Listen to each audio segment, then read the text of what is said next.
এখন সকাল 7টা বাজছে, তো তোমরা দেখতে পাচ্ছ আমি কি ড্রেস আপে চলে এসেছি। চলে এসেছি কোথায়? মাঠে। চলো মাঠে আজকে আবার কি কাজ, চলো তোমাদেরকে দেখাচ্ছি। তো ফাইনালি আমি অনেকদিন পর মাঠে চলে এসেছি। তো চলো, এই মাঠে আমাদের রসুন লাগানো হবে বলে আমি ওইটা একটু সমান করতে এসেছি। বুঝতে পারছো তোমরা, রসুন লাগানোর জন্য কত কি করতে হয়, একটু হয়ে সমান করতে হয়, না হলে রসুন ভালো হয় না। রসুন ভালো হওয়ার জন্য কিছুই করতে হয়। তো আমি আমার বাপের আড়ারটা নিয়ে চলে এসেছি, তোমরা দেখতে পেলে আমার বাপের আড়ার।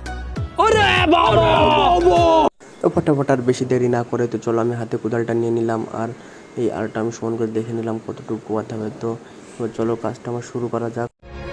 चाहत का सिला जालिम मतलब ही दिया तूने, मजबूर ना थी फिर भी धोखा किया तूने, नफरत को मेरी अब तू सुबह शाम देखेगी, ठुकरा के मेरा प्यार।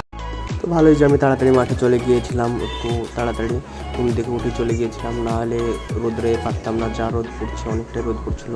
তো খোয়াতে আমি পুরো পেয়ে গিয়েছিলাম, আর কি বলবো কাচিন। তো সব কিছু কাজের মধ্যে একটু আনন্দ রাখা ভালো, আনন্দটা থাকলে কাজটা খুব ভালো হয়। তাই আমি বেশি না দেরি করে এদিক ওদিক না ভাবে আমি একটা শাহরুখ খানের মতন পোজ মেরে দিলাম কাজ করতে করতে, দেখতে পেলে। তো আমি তো পুরোই শেষ একবারে, আজকে যা কাজ করেছি একবারে বুঝতে পারছো এই রোদে।